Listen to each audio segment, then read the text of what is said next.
Assalamualaikum warahmatullahi wabarakatuh. Selamat pagi. Hari ini kita akan mempelajari materi tentang lexical analysis. Seperti yang sudah saya jelaskan di pertemuan minggu lalu, ini adalah tahapan dari proses kompilasi.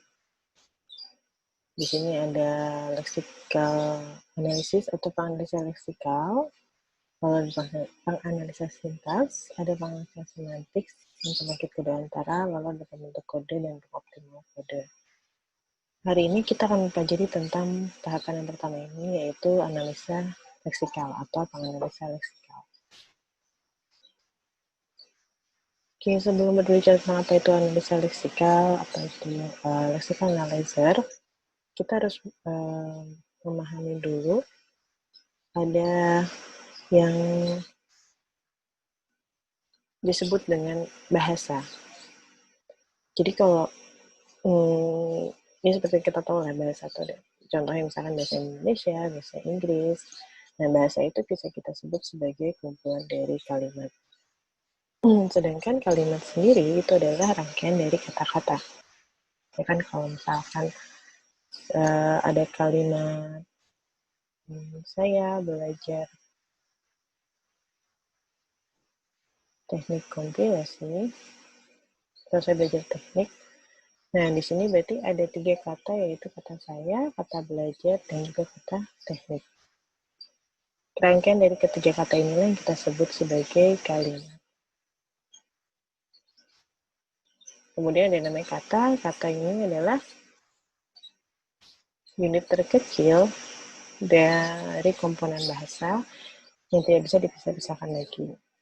Maksudnya tidak bisa dipisah-pisahkan lagi itu kalau dia dipisahkan nanti tidak akan punya arti lagi.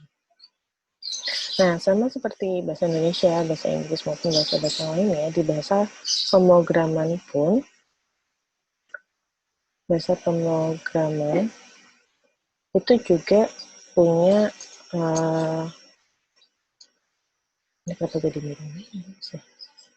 di bahasa pemrograman pun itu juga ada yang namanya kalimat dan juga kata.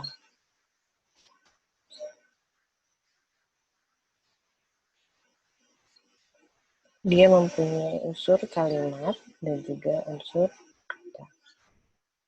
Nanti kita akan lihat mana itu yang disebut sebagai kalimat, mana juga yang disebut sebagai kata. Kemudian di elemen bahasa ada yang namanya string.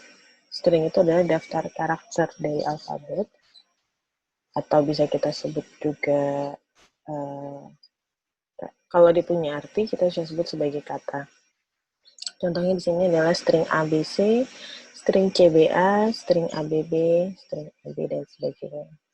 Lalu ada namanya bahasa formal. Bahasa formal itu adalah himpunan dari string dari suatu alfabet. Contohnya, ketika ada himpunan alfabet 0 dan 1, maka ada contoh bahasa dari himpunan alfabet 0 dan 1 itu adalah 0, 10, 1011. Ataupun ini kita bisa sebut sebagai himpunan kosong, ataupun seperti ini. Ya, jadi bahasa itu terdiri dari himpunan string dari suatu karakter, dari satu atau beberapa karakter. Nah, kalau di dalam bahasa pemrograman, mana sih yang kita sebut sebagai sebuah kalimat? Jadi dalam bahasa pemrograman itu kalimat dikenal sebagai ekspresi, di mana ekspresi itu ditandai dengan adanya titik koma. Ya, jadi kalau kalian buat program, baik itu dalam bahasa C, C++, Java, maupun bahasa pemrograman yang lainnya, biasanya ada penanda dari akhir kalimatnya. Di sini misalkan kalau pakai bahasa Pascal, itu dia menggunakan titik koma. Jadi semua sintaks yang ada di dalam titik koma, misalnya 9.0 dan B2.2 sama dengan A2 plus A3 titik koma. Nah, ini kita sebut sebagai satu kalimat. Atau bisa juga disebut sebagai satu ekspresi. Ya. Bahkan kalau misalnya kita tulis kalimatnya ini tidak dalam satu baris, if A2 kurang dari 9.0, then B2.2 sama dengan A2 plus A3 titik koma. Walaupun ini dia berada di 3 baris, tapi karena baru bertemu dengan titik koma, maka ini akan tetap disebut sebagai satu kalimat. Ya, jadi satu kalimat dalam bahasa pemrograman itu bukan berarti adalah hanya sintaks yang berada di dalam satu baris, misalkan. Bukan berarti bahwa, oh ini tuh satu kalimat. Ini salah. Ya, karena yang disebut satu kalimat di dalam bahasa pemrograman, misalkan dalam khususnya pada bahasa Pascal itu disebut satu kalimat ketika diakhiri dengan titik koma.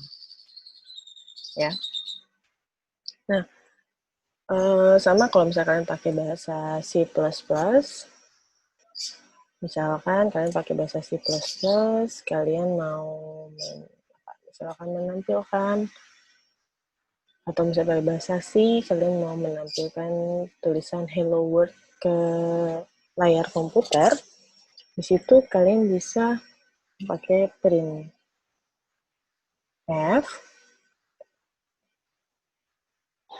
hello, titik koma. Nah, ini berarti disebutnya sebagai satu kalimat atau satu ekspresi. Atau misalkan saya mau menuliskan mungkin yang agak panjang stringnya, misalkan saya sedang belajar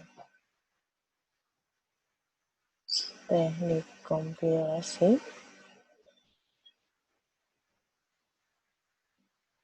Nah, di sini kita bisa lihat bahwa kalimat ini berada di dua baris pertama dan baris kedua, tapi karena baru bertemu dengan titik koma, maka bisa kita sebut bahwa ini merupakan satu kalimat atau satu ekspresi. Ya. Nah, sedangkan kata itu kita kenal sebagai token. Mana yang kata? Berarti mana kata di dalam bahasa pemrograman adalah ini.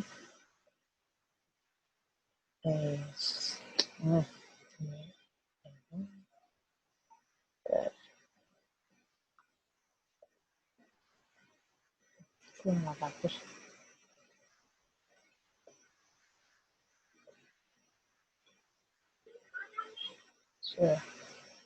Jadi misalkan saya punya tadi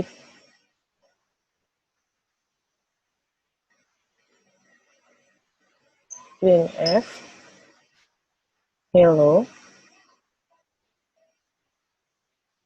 mana yang kita sebut sebagai token? Token itu adalah satu rangkaian kata. Jadi memang kalau di bahasa Indonesia tadi misalkan kata-katanya yang kita sebut sebagai kata adalah misalkan tadi saya belajar teknik, berarti saya itu satu kata, belajar satu kata, teknik itu satu kata. Kita biasanya mengenalnya seperti itu kan. Tapi kalau di bahasa pemrograman, yang kita sebut sebagai kata itu adalah masing-masing stringnya maupun karakternya. Jadi, printf ini kita sebut sebagai satu kata.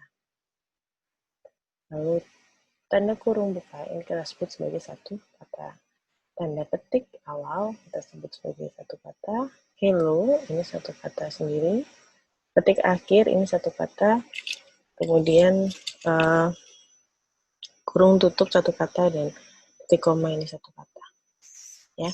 Jadi di dalam bahasa pemrograman yang kita sebut sebagai kata itu adalah rangkaian dari karakter ataupun sebuah karakter tunggal. Nah, ini kita sebut sebagai kata atau kata ini disebut juga sebagai token. Ya. Jadi kalau satu rangkaian yang di dalam titik koma ini kita sebut sebagai kalimat atau ekspresi. Sedangkan yang di dalam ini kita sebut sebagai kata atau token.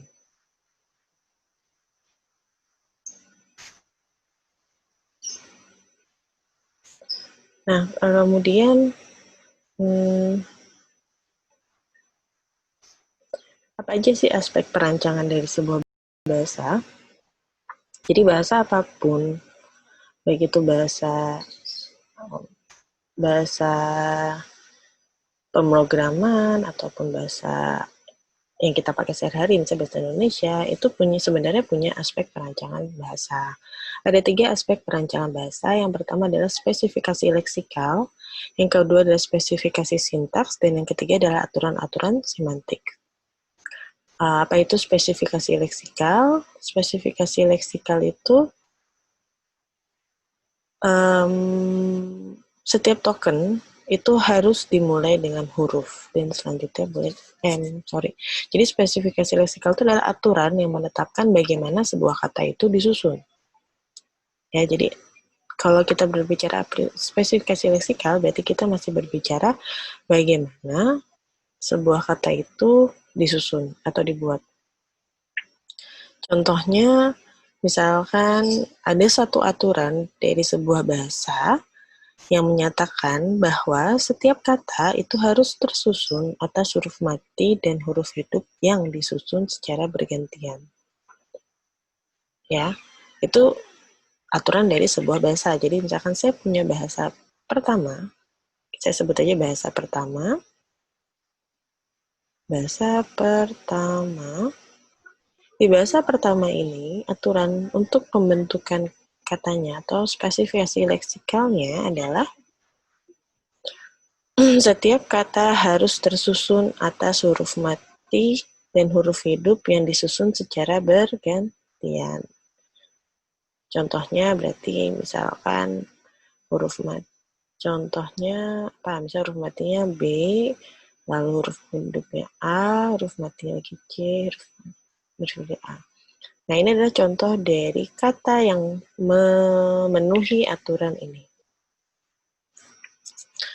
Ya, contoh yang kalau yang salah, misalkan saya punya A, C, A, N. Kalau ini salah kan? Karena kata pertamanya adalah huruf hidup, lalu kata keduanya, karakter pertamanya, huruf pertamanya adalah huruf hidup, lalu karakter keduanya adalah huruf mati, kemudian huruf hidup lagi, baru huruf mati. Nah, ini salah. Dia tidak memenuhi aturan ini. Tapi yang ini benar, karena dia memenuhi bahwa mulai dari huruf mati dan huruf hidup yang disusun secara bergantian. Ya, contoh kedua, misalkan ada aturan bahwa setiap token itu harus dimulai dengan huruf dan selanjutnya boleh diikuti oleh huruf ataupun angka. Ya, kalau kalian ingat, ini sebenarnya aturan dalam pembuatan token di bahasa pemrograman C++. Pembuatan variabel. Ya, contoh yang kedua itu adalah misalkan saya punya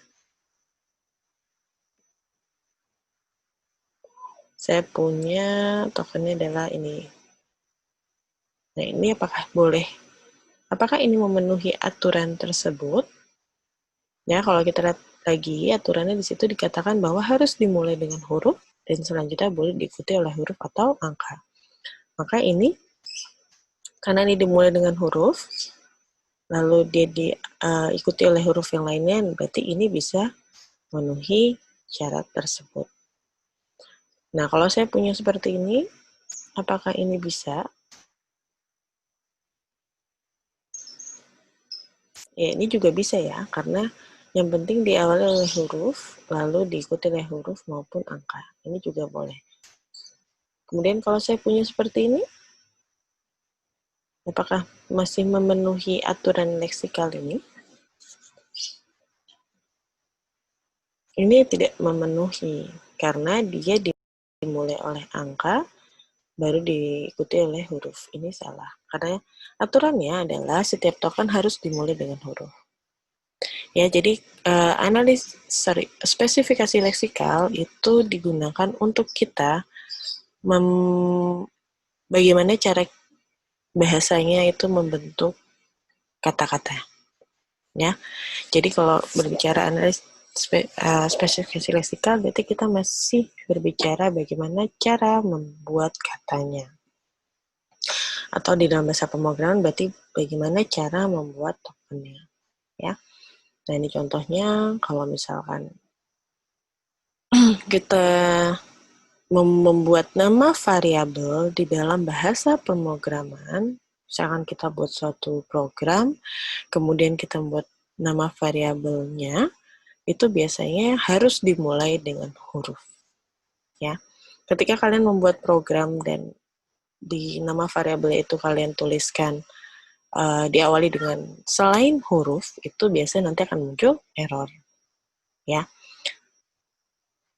Oke, spesifikasi kedua dari perancang bahasa adalah spesifikasi sintaks. Ya. Kalau tadi di leksikal kita berbicara bagaimana kita menyusun sebuah kata, kalau di spesifikasi sintaks kita mempelajari bagaimana sih pola atau urutan dari sebuah kalimat di dalam bahasa tersebut. Ya, jadi kita tadi di leksikal kita sudah belajar bagaimana membuat katanya, berarti kita sudah punya nih kata-kata yang bisa kita gunakan di dalam bahasa tersebut. Sekarang kita berbicara lagi, apa sih yang pengembangan dari kata? Ketika kata itu dirangkai, tadi kata itu akan membentuk menjadi sebuah kalimat. Ya. Nah, jadi kalau di sintaks, kita akan berbicara tentang pola ataupun urutan dari katanya. Ya, jadi bagaimana membentuk kalimat atau ekspresi.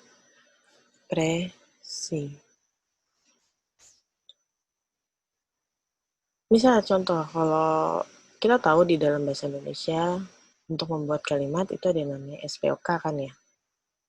Subjek, predikat, objek, keterangan, atau misalkan SPO pun juga cukup. SPO juga cukup. Ya. Jadi kalau kalian mau membuat kalimat dalam bahasa Indonesia, kita tinggal ikutin aturan penulisan kalimat dalam bahasa Indonesia ini. Ya, misalkan saya makan apel. Ya, di sini ini subjeknya, ini predikatnya, dan ini adalah objeknya. Gimana kalau misalkan kita tulis kalimatnya tidak dengan aturan itu? Misalkan, makan apel saya. Susunannya, berarti ini kan oleh menjadi predikat, objek, dan subjek. Apakah ini termasuk dalam pola kalimat bahasa Indonesia? Tidak ya. Nah, berarti ini kita tidak bisa sebut sebagai kalimat. Kita tidak bisa sebut ini sebagai kalimat. Nah, sama seperti dalam bahasa Indonesia, di dalam bahasa pemrograman pun, untuk membuat sebuah kalimat itu ada pola-pola tertentunya. Contohnya, ketika saya mau menuliskan aritmatika, saya mau membuat program, sintaks program menggunakan aritmatika, misalkan saya mau menuliskan A ditambah B itu sama dengan C.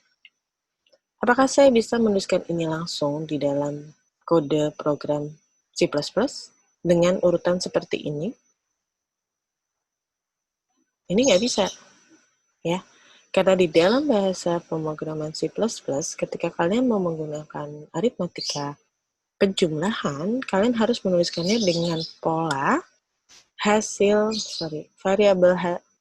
variabel yang menyimpan hasilnya atau variabel hasil sama dengan variabel 1 ditambah variabel 2. Ini adalah pola dalam penulisan aritmatika penjumlahan di dalam bahasa pemrograman C++. Jadi kalau saya mau membuat seperti ini, berarti saya akan tuliskan C sama dengan A plus B. Ya, gimana kalau misalnya saya tetap menuliskan ini di dalam di dalam kode programnya? Nah, ini biasanya nanti akan muncul error. Ya. Jadi, kalau tadi leksikal itu bagaimana kita membentuk katanya, kalau di spesifikasi sintaks, kita berbicara bagaimanakah pola sebuah kalimat itu disusun. Ya. Dan masing-masing bahasa pemrograman itu punya pola tersendiri. Jadi, pola pembentukan kalimat di satu bahasa pemrograman itu belum tentu sama dengan pola pembentukan kalimat di bahasa pemrograman yang lain. Nah, aspek perancangan bahasa yang ketiga itu adalah aturan semantik. Ya. Apa sih aturan semantik itu? Aturan semantik itu adalah kita berbicara makna dari kalimatnya. Ya. Jadi, kita berbicara tentang maknanya. Ada maknanya nggak sih? Maknanya itu benar nggak? Sesuai atau tidak? Ya. Contohnya, tadi kita punya bahasa Indonesia tadi pakai SPOK ya.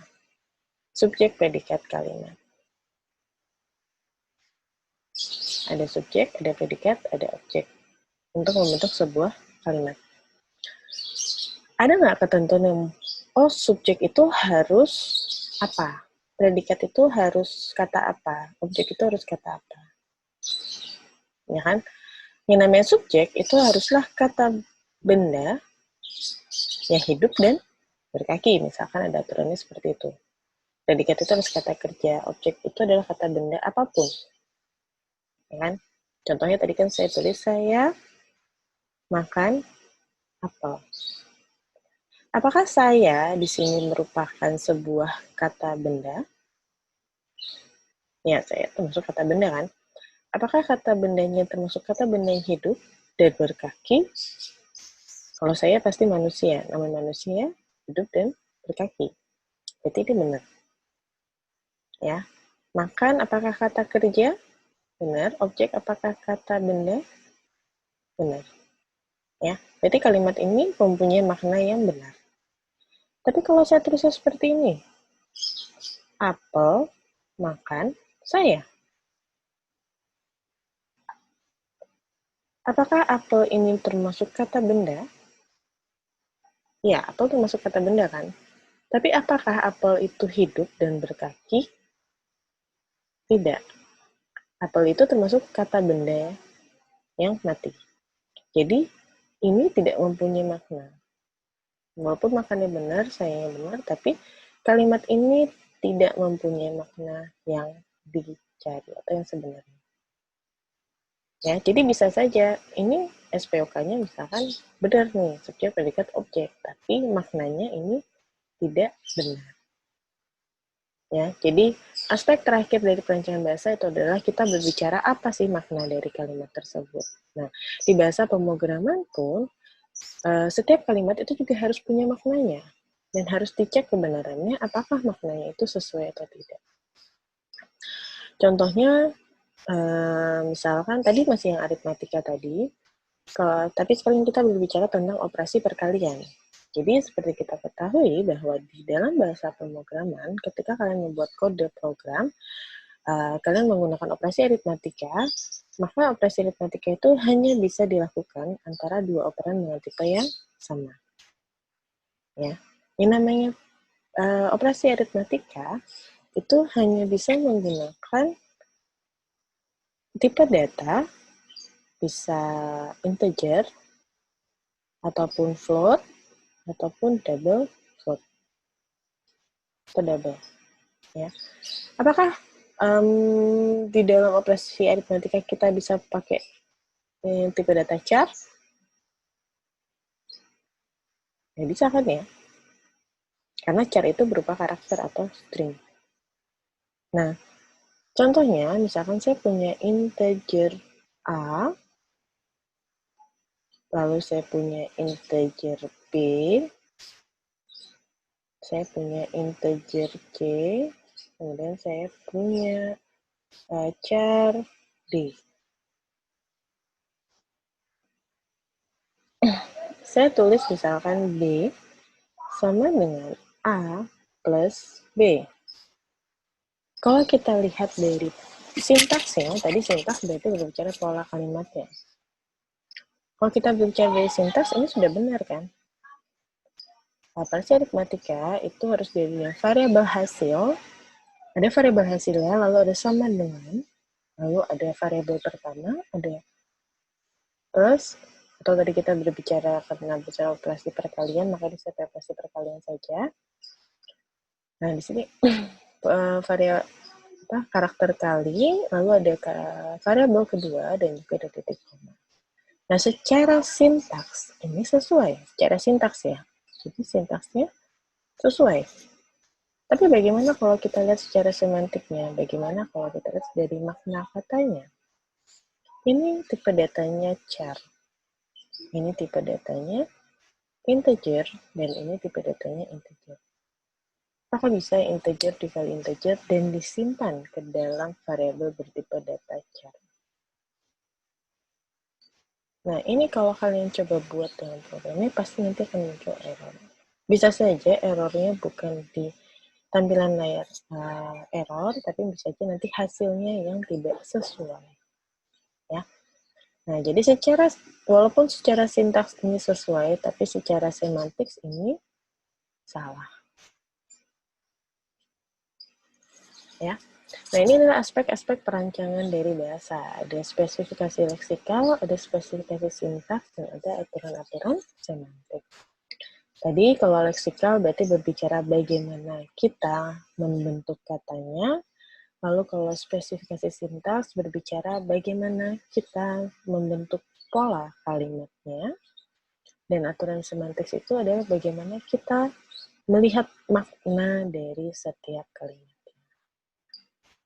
Nah, ketiga aspek perancangan bahasa inilah yang digunakan oleh compiler atau misalkan yang diterapkan di dalam teknik kompilasi untuk melakukan pengecekan program dalam bahasa pemrograman sumbernya, apakah ada kesalahan atau tidak dalam program tersebut.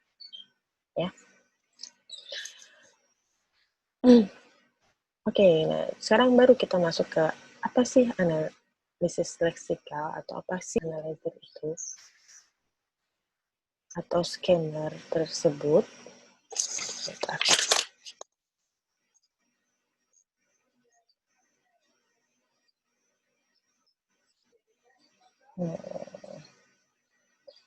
Oke, saja.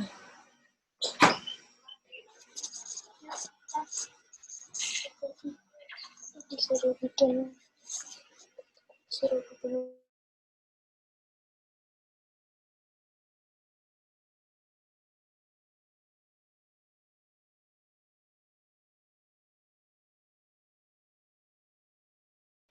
Oke, maaf tadi ada sedikit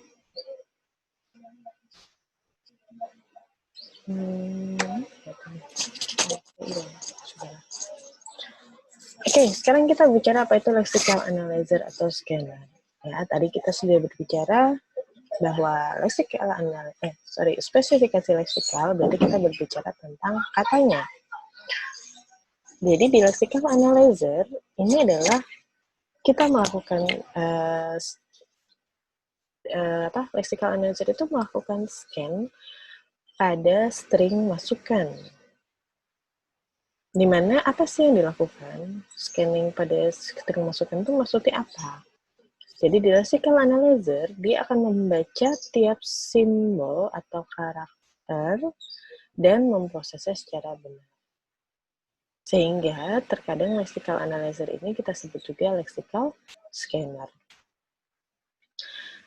Jadi di lexical analyzer itu dia akan membaca setiap simbol atau karakter. Contohnya misalkan, ini saya sudah berbicara dalam bahasa pemrograman ya, jadi saya akan coba tulis contoh kode program, misalkan tadi yang printf. Nah, ini gitu.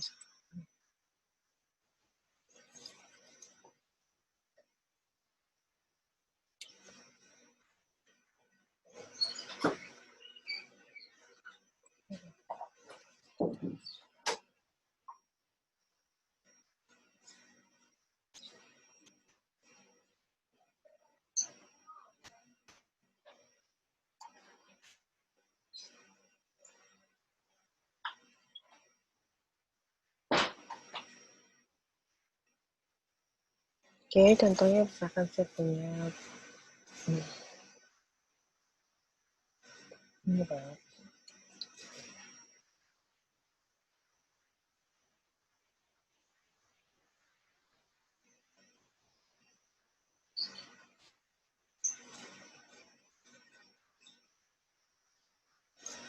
Oke, saya punya printf hello. Nah, di lexical analyzer, dia akan membaca setiap simbolnya atau karakternya. Berarti dia akan membaca P, lalu dia membaca R, membaca I, baca N, T, F, lalu di sini ada spicy, di sini ada kurung buka, ada tanda kutip awal, H, E, L, O. Membaca kurung tutup, lalu tanda kutip tutup, kurung tutup, dan juga titik koma. Nah, dia akan membaca ini. Jadi lexical analysis akan membaca karakter per karakter atau simbol per simbol. Kemudian setelah dia membaca, dia akan mencoba untuk mengisolasi katanya atau words-nya. Jadi dia akan mencoba mengisolasi mana sih yang bisa disebut sebagai satu kata atau words ataupun token. Ya, tadi kan kita punya istilah ada kata ataupun token, atau bisa juga kita sebut sebagai word. Ya, jadi dia akan mencoba mengisolasi setiap tadi mengisolasi sebuah kata, ya, atau rangkaian dari karakternya. Jadi misalkan seperti ini printf. Nah, dia akan mencoba mengisolasi, oh ini tuh satu kata, lalu ada kata berikutnya atau sub token berikutnya adalah apa nih spasi, lalu token berikutnya adalah buka kurung. Lalu token berikutnya adalah tanda kutip. Nah, ini adalah satu token sendiri, lalu ada token berikutnya tanda kutip lagi, lalu ada tanda kurung tutup, dan ada titik koma. Ya. Nah, disinilah peran dari lexical analyzer ini. Jadi dia akan membaca masing-masing simbolnya, lalu mengisolasi rangkaian simbol tadi menjadi kata ataupun token. Ya. Jadi kita bisa sebut bahwa kata itu adalah serangkaian karakter input yang diambil sebagai satu unit dan diteruskan ke fase kompilasi yang berikutnya. Oke. Kemudian, apa sih peranan dari lexical analyzer tadi atau scanner? Yaitu peranannya adalah membaca source programnya. Ya, kalau kalian masih ingat di awal tadi, coba kita di awal. Nah, lexical analyzer itu pasti yang dibaca adalah program sumbernya. Ya, jadi membaca source programnya, kemudian menghasilkan output berupa rangkaian token.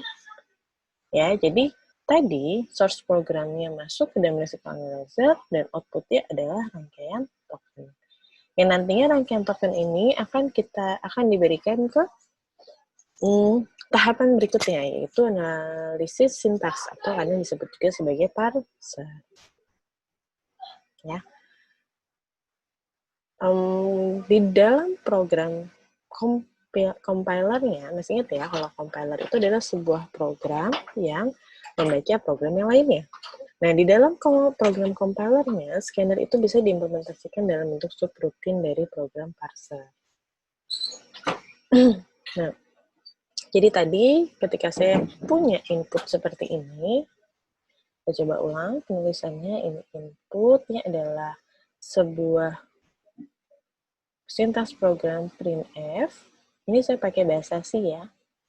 Buka kurung, kurung, ya tanda kutip, lalu hello, tanda kutip lagi, tutup kurung, titik koma. Nah ini, ketika saya mempunyai input seperti ini adalah salah satu baris dari kode programnya. Ini akan masuk ke dalam lexical analyzer atau lexical analyzer. Nah, apa sih outputnya? Outputnya tadi dibilang bahwa rangkaian output outputnya adalah rangkaian token. Apa saja rangkaian tokennya? Berarti rangkaian tokennya tadi adalah saya punya rangkaian token. Rangkaian token ada printf, lalu ada spasi, ya kan? Ini tadi spasi kan? Lalu ada kurung buka, ada tanda kutip, ada hello, dan juga ada kutip lagi, kurung tutup, lalu titik koma. Nah, ini adalah rangkaian tokennya. Ini adalah hasil dari lexical analyzer. Ya, jadi input dari lexical analyzer adalah kode programnya dari bahasa sumber, lalu outputnya adalah rangkaian token. Ya. Kemudian, apalagi yang dilakukan oleh scanner? Jadi, scanner tadi, yang dilakukan oleh scanner yang pertama adalah membaca simbol per simbol atau karakter per karakter dari kode programnya. Yang kedua, lexical analyzer juga melakukan isolasi words atau isolasi kata atau isolasi token. Apa itu token? Token itu adalah rangkaian dari karakter yang di apa tadi?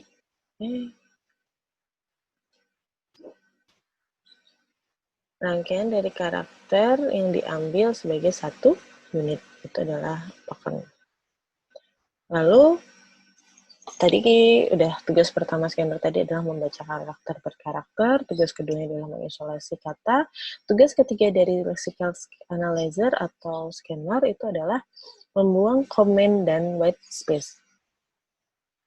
Ya, jadi membuang komen dan white space. Apa itu white space? White space itu bisa blank, bisa tag, bisa new line karakter. Ya. Dan yang keempat, tugas dari scanner atau lexical analyzer adalah menghasilkan error message. Ya. Jadi, kalau misalnya kalian bikin program dan di program kalian itu ketika di-compile muncul error, misalkan undefined variable, penamaan variabel salah, misalkan contohnya ketika kalian pakai karakter selain huruf di awal nama variabel.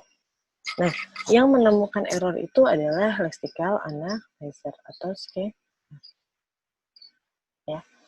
Jadi misalkan di sini kalian punya tadi misalnya kalian punya nama variabel integer 1.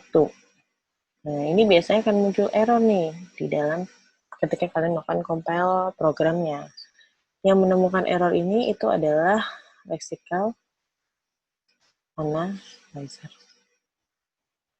atau scanner. Ya. Nah, itulah peranan dari lexical analyzer atau tugas-tugas yang ada dalam lexical analyzer. Jadi input dari lexical analyzer itu adalah tadi kode programnya dalam bahasa sumber, lalu outputnya adalah rangkaian token. Berikutnya, token itu sendiri atau word atau kata itu punya jenis-jenisnya. Jadi dalam bahasa pemrograman ada beberapa jenis dari token. Yang pertama yaitu adalah keywords, yang kedua identifier, yang ketiga adalah operator, keempat numerik konstan, kelima karakter konstan, keenam spesial karakter, dan ketujuh koblen, berikutnya white space dan lain. Nah, kita akan lihat satu-satu apa sih yang disebut sebagai keyword, apa itu identifier, dan lain-lain.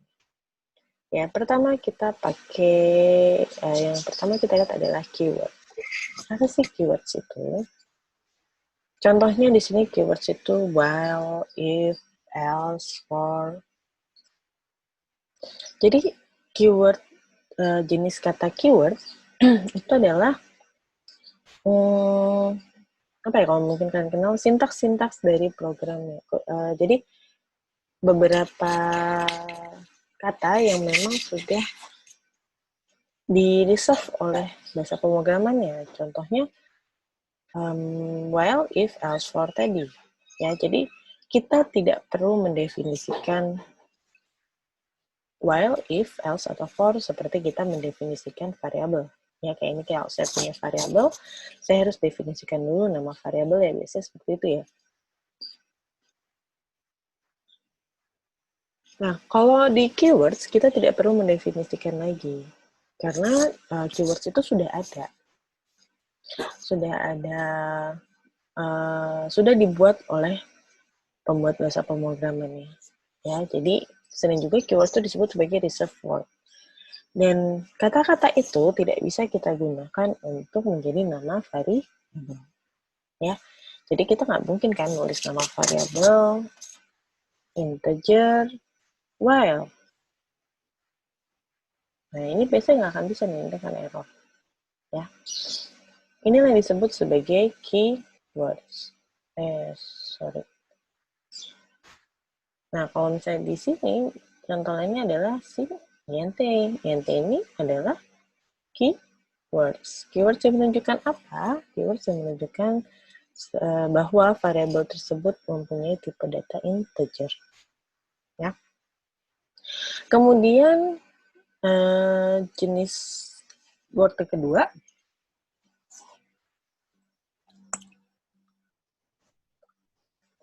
jenis word yang kedua itu adalah identifier, di mana identifier ini biasanya digunakan untuk mengidentifikasikan variabel, kelas, konstanta, function, dan lain-lain. Jadi biasanya ketika kalian identifier itu adalah nama yang kalian buat sendiri.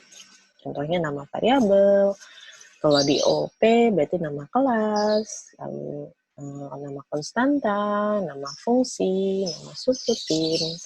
Nah, itu yang kalian buat sendiri, itu disebutnya sebagai identifier. Jadi misalkan saya punya char kalimat awal. Nah, di sini berarti kalimat awal ini kan kita bisa buat sendiri ya, bebas. Tapi tetap ada mengikuti aturannya. Nah, kalimat awal ini kita sebut sebagai identifiers. Nah, sedangkan char itu kita sebutnya sebagai keyword. Ya. Lalu yang ketiga itu adalah operator. Operator itu adalah simbol yang digunakan untuk keperluan perhitungan aritmatik, karakter, ataupun operasi logika.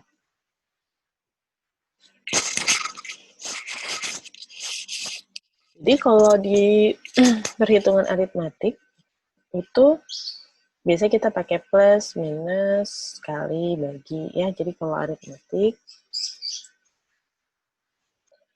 aritmatik operator yang kita gunakan itu adalah plus, minus, kali, lalu ada bagi, ada persen. Persennya adalah biasanya kita sebut sebagai mod atau modulus ya.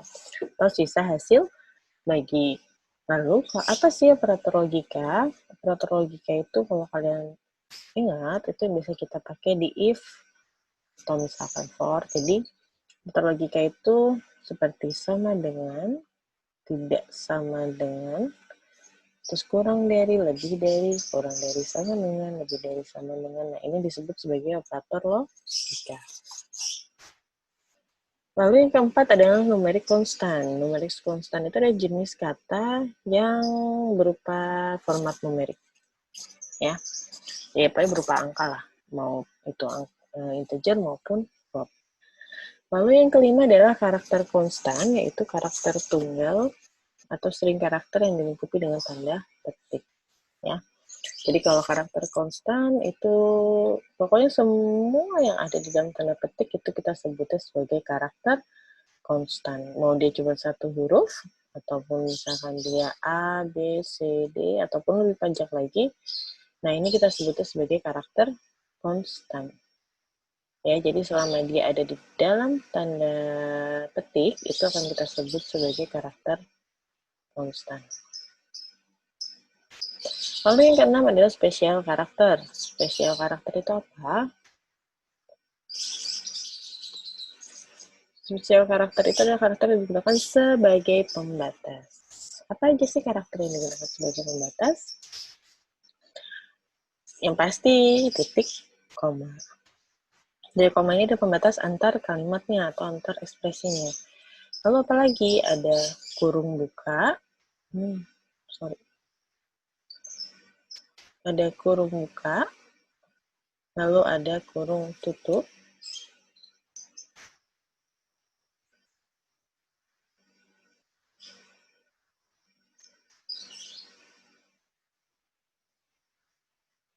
Lalu ada tanda kurung kurawal, tanda kurung kurawal tutup. Lalu apakah termasuk ini ya? Tanda petik 1, tanda petik 2. Ini juga termasuk dalam special constant karena dia sebagai pembatas. Ya. Kemudian yang ketujuh adalah komen. Ya, kalau kalian ingat, kalau kita buat program, kita bisa memberikan komen biasanya dengan tanda garis miring 2. Ini kita untuk menuliskan komen. Nah, ini ada, jadi jenis word yang berikutnya adalah komen, lalu ada white space. White space ini spasi maupun tab. Ya, yang terakhir adalah nilai. Nah, dari ke-9 word, jenis word tersebut, yang akan masuk ke dalam rangkaian token itu hanya jenis word pertama sampai ke 7. Jadi dari keyword sampai komen. Sedangkan si white space dan new line itu akan dihilangkan.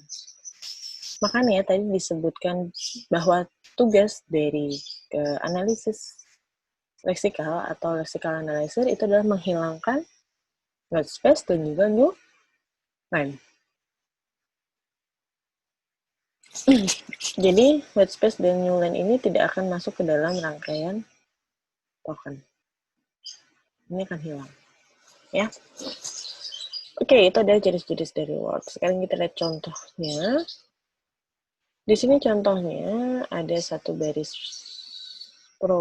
kode program, yaitu ada while, buka kurung, x33, kurang dari sama dengan, lalu 2.5e plus 33, minus total, kurung tutup, close, kurung tutup lagi, kurung buka, x33, kurung tutup, titik koma. Lalu garis miring 2 tanda seru. Ya. Nah, ini adalah ilustrasi bagaimana leksikal analyzer itu bekerja. Jadi dia akan menentukan, pertama tadi dia membaca karakter per karakter, lalu dia akan mengisolasi karakter itu menjadi satu kata. Ya, seperti sini, while, dia sudah mengisolasi while. Nah, while ini termasuk apa? Jadi tadi, berarti ini adalah input dari leksikal analyzer dan ini adalah output dari leksikal analyzer. Jadi kita bisa buat seperti ini, atau misalkan saya mau buat, bisa juga kita buatin seperti ini aja, misalkan.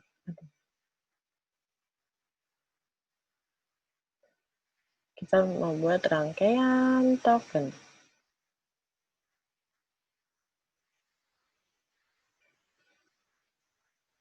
Nah, kita buat dalam bentuk tabel. Misalkan ini adalah nama tokennya. Ini adalah jenis word-nya. Itu jenis tokennya. Berarti apa? Token pertama adalah while. While ini termasuknya apa? Apakah kita bisa membuat variabel nama while, atau while itu sudah ada di dalam bahasa pemrograman sebelum kita buat? Ya, jadi while itu sudah ada di bahasa pemrograman sebelum kita buat. Jadi while ini termasuknya adalah keyword.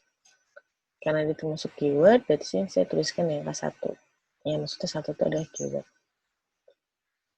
Ya, adalah saya tulis di sini keyword. Ya. Lalu berikutnya di sini ada kurung buka. Apa sih kurung buka itu? Kurung buka tadi adalah termasuk, kita lihat ke atas, berarti termasuk special constant. Nah, di sini kita tuh spesial constant. Lalu muncul lagi X33. Nah, X33 ini adalah, kita bisa nggak bikin X33? Nama X33, X34, 35, bisa nggak kita bikin? Bisa ya. Nah, karena bisa, maka X33 ini kita sebut sebagai identifier. Atau kalau di dalam program kita sebutnya biasa sebagai variabel. Ya. Kalau ada kurang dari sama dengan. Kurang dari sama dengan ini termasuk dalam operator. Operator apa? Apakah operator aritmatika atau operator logika? Ya, ini termasuk operator logika. Nah, berikutnya ada 2.5e plus 33. Apa ini? 2 plus 5e plus 33 itu termasuk apa? Jenis word apa? Karena ini berupa numerik, berarti kita bisa sebut dia sebagai numerik konstan.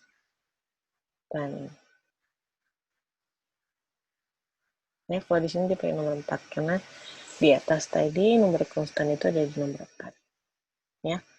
Nah, ini jadi ini terus dilakukan sampai semua tokennya teridentifikasi. Ya. Nah, kenapa di sini yang tanda garis miring 2 ini tidak ditulis? Karena garis miring 2 ini adalah termasuk ke dalam komen.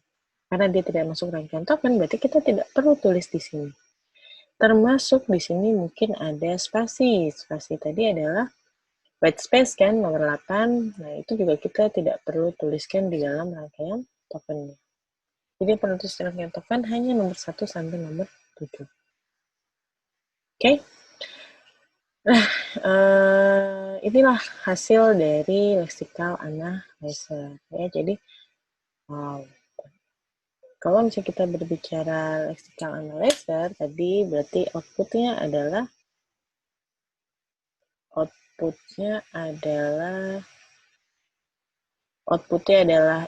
ini kode programnya, lalu outputnya adalah rangkaian token. Ya. Nah, itu materi kita untuk hari ini tentang lexical analyzer.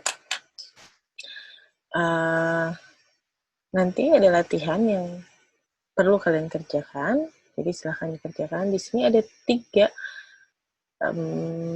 kode program yang ditulis dalam bahasa C, maupun C++. Nah, kalian diminta untuk membuat rangkaian token dari masing-masing string, dari masing-masing kalimat ini. Ya, rangkaian tokennya buatnya seperti ini saja. Oke, jadi itu materi kita hari ini, pertemuan kali ini tentang lexical analysis. Sampai bertemu di pertemuan berikutnya. Terima kasih. Wassalamualaikum warahmatullahi wabarakatuh. Selamat siang.